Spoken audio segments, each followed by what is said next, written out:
안녕하세요. 남희숙 작가예요. 오늘은 아이님 이야기 들어볼게요. 저는 관계에 에너지를 많이 뺏기는 성격인 워킹맘입니다. 작가님 채널을 보면서 시절 인연이라는 말의 의미를 되새기게 되었습니다. 주변 상황이 바뀌어 인연이 닿으면 그대로 흘려보낼 줄 알고 지금 내 주변에 있는 사람들과 인간관계를 고립 없이 해나가는 게 중요하다는 의미로 받아들였습니다. 그런데 이게 제 성향 탓인지 잘 와닿지 않습니다. 워킹맘이다 보니 제 주변이 다 회사 동료, 아이 친구 엄마들로 채워져 있고 다른 모임을 할 시간적 여유는 없습니다. 회사 동료들은 만나면 잡담도 하고 사이 좋아 보여도 상대평가 고과의 경쟁 구도 속에서 세련된 사회생활이라는 게 피부로 느껴집니다. 엄마들 사이도 여러모로 조심스럽습니다. 정보 공유 등 아이를 위한 실질적 필요 때문에 나가는 자리지만 은근한 비교와 소문의 온상지거든요. 함께 있는 동안 최선을 다하며 건강한 인간관계를 맺다가 시절 인연으로 끝나면 다른 인간관계를 계속 이어나가야 한다. 이게 제가 알게 된 것이지만 겉으로만 그 순간에만 웃고 떠드는 어찌 보면 피상적인 관계를 위해서 내 시간과 노력과 에너지와 정성을 쏟아야 되는지 점점 회의감이 듭니다. 제가 내향인 성향에 사람 만나면 고갈되는 성격이라서일까요? 지나가면 부질없는데 왜 일이 해야 되나 싶기도 해요. 그럼에도 계속 만나고 연락하고 신경 써주고 하는 게 맞겠죠? 이거 사연자님이 단단히 오해하고 계신 부분이 있어요. 제가 시절 인연이라는 말을 인용하면서 지금 곁에 있는 관계에서 진심을 다하고 그 인연의 수명이 다한다면 너무 괴로워하지 말고 자연스럽게 떠나보내자. 이렇게 말씀드린 건 맞거든요. 근데 나머지 내용은 잘못 이해하고 계시거든요. 이런 부분은 댓글이나 다른 경로로 반응 들어보면 제 영상 시청하신 분들도 오해하고 계신 부분이 꽤 있으신 것 같거든요. 다른 면을 재조명하고 다시 풀어서 오늘 말씀드릴게요. 첫 번째, 시절 인연이라는 말의 의미를 명확히 하세요. 일단 사연자님이 시절 인연이라는 말의 의미를 좀 잘못 알고 계신 것 같아서 그걸 다시 말씀드릴게요. 주변 상황이 바뀌어서 인연이 닿으면 그대로 흘려보낼 줄 알고 지금 내 주변에 있는 사람들과 인간관계를 고립 없이 해나가는 게 중요하다. 이게 사연자님이 하신 말씀인데요. 이 문장만 보면 제가 말씀드린 것도 맞고 뭐 다 맞는 말씀이에요. 근데 이게 왜 현실 생활에서 그렇게 적용되는지 해석 과정에서 오류가 있거든요. 우선 시절 인연은 불교에서 나온 말이에요. 명나라의 고승인 주갱 선사가 법어를 모아서 책을 쓴 게 있는데요. 거기 나오는 구절이 지금까지 인용되는 거예요. 인연의 시작과 끝도 자연의 섭니다. 애쓰지 않아도 만날 사람은 만나고 헤어질 사람은 헤어진다. 이런 뜻이에요. 이게 모든 인연은 다 지나가고 그러니까 모든 관계는 다 허무하고 부질없다. 이런 뜻이 아니거든요. 여기서 지금 사연자님의 오류가 생긴 거예요. 불교에서 인연을 얼마나 소중하게 여기는데요. 옷깃만 스쳐도 인연이다. 이런 말 들어보셨죠? 이게 다 불교의 연기사상에서 나온 건데요. 억겁의 인연을 통해서 지금 한번 만난 거다. 이런 게 우연이 아니라 이유와 의미가 있는 거다. 그러니까 소중히 여겨야 한다. 이런 의미인 거예요. 근데 여기서 소중히 여겨야 한다는 걸 또 깊고 밀착된 관계로 오해하는 경우가 많으시더라고요. 매일 연락하고 술 마시고 속 뒤집어서 보여주는 이야기 해야 되고 비밀이 하나도 없어야 되고 이렇게 해야만 관계가 소중한 건 아니거든요. 저희 동네에 아주 캐주얼한 와인바가 있어요. 날씨가 좋으면 야외 좌석에서 와인 한 잔씩 하는 분위기인데요. 거기 가끔씩 프랑스어 하는 할아버지 두 분이 같이 와인 한 잔 놓고 나와 계세요. 워낙 멋쟁이 할아버지들이라 눈에 띄는 건데요. 뭐 마주 앉아서 계속 쉴 새 없이 대화를 하는 것도 아니고 공원 풍경이나 지나가는 사람들한테 멀리 시선을 두고 한가하게 앉아 있는 거예요. 그러다 이따금 몇 마디씩 하고 전 그 장면을 볼 때마다 인연의 깊이라는 게 저런 장면으로 상징되는 거 아닐까 이런 생각이 들어요. 물론 그 두 분이 어떤 사이인지는 저는 몰라요. 뭐 직장 동료일 수도 있고 가족 사이일 수도 있고 어쩌면 연인 사이일지도 모르죠. 저는 함께 있는 그 장면, 그 순간 서로를 대하는 태도만 보고 느낀 걸 말씀드리는 거예요.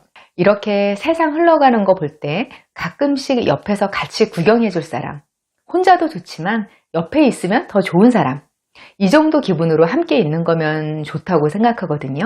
어쩌면 그 두 분은 사실 아무 사이도 아닌데 어쩌다 그 와인바에서 만나서 자주 합석하는 사이일 수도 있어요. 그것도 그대로 꽤 괜찮다는 거죠. 만약 그 두 분이 와인바에서 합석만 하는 사이였는데 한국에서 일이 끝나서 각각 자기 나라로 돌아갔어요. 그리고 그 이후로 따로 연락하는 일 없이 인연이 끝났어요. 그렇다고 해서 여기서 같이 보낸 시간이 막 부질없고 시간 낭비였고 그런 걸까요? 아니죠. 그 두 사람이 같이 와인 한잔 했던 그 시간이 좋았으면 좋은 인연이었던 거고요. 그것만으로도 가치가 있었던 거예요. 인생을 항상 현재의 시점으로 사는 게 제일 행복한 거거든요. 지금 좋고 행복하면 그게 가치 있는 일인 거예요. 지금 만나는 사람이 나중에 내가 늙어서까지 같이 있어줄 사람이고 아니면 나중에까지 인맥이 되어줄 사람이고 이런 생각이 무의식 중에 있으면 지금 누군가하고 같이 있는 시간의 가치를 제대로 느끼지 못하게 되거든요.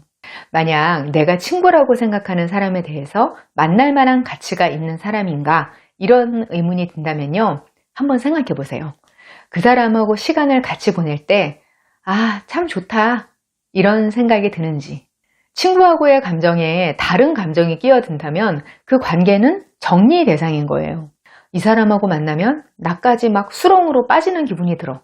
만나기만 하면 기분 나빠지지만 친구니까 의무적으로 만나야지. 나는 싫은데 저 사람이 자꾸 다가와서 어쩔 수 없이 끌려가네. 이런 감정 때문에 마음이 복잡해지는 시간이 좋은 시간보다 더 길다. 이런 시간의 비중이 더 크다. 이러면 정리가 필요한 거죠. 여기서 정리라는 건 꼭 손절해라. 이런 뜻이 아니에요. 이건 거리 조절을 하자는 의미가 더 커요. 수명이 지난 관계를 억지로 끌어안고 있는 건 서로한테 정신적 소모가 너무 큰일이에요. 적당히 거리를 두면 관계를 객관적으로 바라보는 눈이 생기거든요. 그렇게 뒤로 몇 발짝 물러서 보면 아, 이 사람은 멀리서 봐야 좋은 사람이구나. 아, 멀리서 가끔만 봐야 예쁜 풀꽃 같은 사람이구나. 이런 걸 알게 될 수도 있어요. 그리고 가끔은 아, 멀어져서 보니까 진짜 멀리해야 서로에게 좋을 사람이구나. 이러면서 그냥 쭉 멀어지다 그냥 인연이 끊기게 내버려두는 그런 관계일 수도 있는 거죠. 그러니까 같이 있는 시간이 괴로운데 지금 인연이니까 견딘다. 나중에 인연이 끝나도 내 시간하고 에너지가 아까웠다는 생각이 들 것 같다. 이런 거면 그건 시절 인연에도 해당이 안 되는 거예요. 이 말에 충실하려면 최소한 함께한 시간의 어느 부분만큼은 좋았어야죠. 그러니까 단절되거나 고립되지 않아야 한다는 말에 의무감을 느끼고 무조건 힘든 관계를 참아야 된다. 이런 건 아니라는 거예요. 두 번째, 비즈니스 관계와 친구 관계는 구분하세요. 사연자님이 직장 사람들, 학부모 모임들 이런 데서 만나는 사람들 관계가 한계가 있다. 시절 인연이라던데 이 사람들한테 에너지 쓰는 거 아깝다 이러셨는데요. 시절 인연이라는 건 내가 마음을 준 사람들한테 해당되는 얘기예요. 최소한 그 인연 안에 있을 때 이런 생각이 든다면요. 이 말의 진정한 의미하고는 동떨어진 관계인 거죠. 그래서 제가 말씀드리고 싶은 게 인간관계도 비즈니스 관계하고 친구 관계를 심정적으로 구분해 놓는 게 좋다고 생각해요. 비즈니스 관계는 꼭 만나서 돈 생기는 관계가 아니라 필요에 의해서 만난다는 게 암묵적으로 존재된 모든 관계, 이걸 말하는 거예요. 사연자님이 말씀하신 관계들은 전부 비즈니스 관계에서 시작되는 그런 관계거든요. 직장 동료, 학부모 모임, 전부 이해관계로 만나게 되는 모임이고요. 이런 관계에서 시절 인연을 떠올릴 만한 개인적인 관계를 원하는 것 자체가 어쩌면 그 안에서 부담스러운 캐릭터로 보일 수도 있어요. 일단 만난 목적이 이해관계로 얽혀 있으면 그 이해관계가 충족되는 걸로 만족하면 되는 거거든요. 이해관계 안에서는 그 안에서 최대한 마음 편하게 그 목적을 이룰 수 있게 친절하고 매너 있게 태도를 정하면 되는 거죠. 사연자님이 지금 마음에 혼란이 있는 이유가 뭐냐면요. 비즈니스 관계 안에서 친구를 찾으려는 마음이 있기 때문에 그런 거예요. 여기서 친구라는 건 사적으로 가깝게 소통하는 관계를 통틀어서 말하는 거예요. 이 사람은 내 친구야. 이렇게 소개할 수 있는 관계만 말하는 게 아니에요. 지금 워킹맘이라서 일부러 친구 관계를 만들고 유지할 처지가 못 된다고 하셨잖아요. 그러면 일부러 친구 안 만들어도 돼요. 꼭 지금 관계 안에서 친구 관계라고 할 만한 친분 관계를 만들지 않아도 돼요. 지금 바빠서 일부러 친분 관계를 유지할 형편이 못 되면요, 없으면 없는 대로 비즈니스 관계만 원만하게 잘 하면서 살아도 돼요.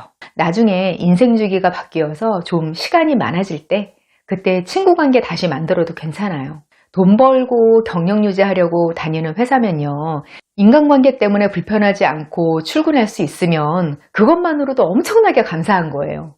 정보 없거나 아이들 관계 때문에 나가는 학부모 모임이면 나가서 그 목적이 충족되면 그냥 거기는 가치가 있는 거예요. 거기서 그냥 스쳐 지나가는 관계니까 지금 이렇게 말 섞고 관계를 만드는 게 무슨 가치가 있나, 이렇게 생각할 게 아닌 거죠. 그 관계들 덕분에 내가 돈을 벌고 아이 키우는 데 도움을 받고 하는 건데요. 근데 비즈니스 관계에서도 사회적인 욕구를 충족받기도 하거든요. 목적을 갖고 만났어도요, 호감이 가는 사람이 있고 그런 사람들하고 만나면 더 즐겁죠. 그리고 사연자님이 경쟁 구도라서 한계가 있는데도 겉으로는 잘 지내는 게 세련되고 피상적인 사회적 태도가 보인다, 이런 표현을 하셨는데요. 이왕 경쟁 구도고 그걸로 내 존엄한 생계를 이어나가는데 그 과정에서 서로 존중하면서 기분 안 상하고 잘 지내면 좋죠. 우리가 피상적이고 형식적이라고 생각하는 관계 속에서도 심리적인 충족을 느끼게 되거든요. 사람들이 자꾸 카페 같은 데 가서 일하고 공부하는 이유가 개방된 공간에서 다른 사람들하고 같이 있는 기분을 느낄 수 있어서거든요. 물론 집에 혼자 있는 것보다 집중이 더 잘 되는 것도 그 이유기는 해요. 이걸 심리학에서는 사회적 촉진 효과라고 하는데요. 아무도 안 보고 있다는 걸 머리로는 아는데 나도 모르게 다른 사람들을 의식하면서 더 집중을 하게 된다는 거죠. 저는 이걸 좀 다른 의미로 이해하고 있는데요. 저는 카공족, 카페 오피스족 이런 게 유행하기 훨씬 전부터 카페에서 일을 했어요. 노트북 컴퓨터를 가진 사람들이 별로 없었던 시절, 그때부터 카페에서 자주 일을 했는데요. 처음에는 작업실에서 일을 하거나 집에 있는 서재에서 일을 하거나 그랬거든요. 근데 그렇게 하다 보니까 탈고 앞두고 몇 달 동안 너무 고립돼서 일을 하더라고요. 아무도 안 만나고 혼자 갇혀서 일을 하니까 정신건강에 문제가 생긴다, 이렇게 느껴지더라고요. 그래서 어느 순간부터는 밖에 나가서 사람들이 있는 곳에서 일을 하게 되더라고요. 도서관에 갈 때는 타자 치는 소리 나니까 노트하고 펜 들고 가서 손으로 글을 쓰고 또 집에 와서 워드로 옮겨 쓰면서 퇴고를 했어요.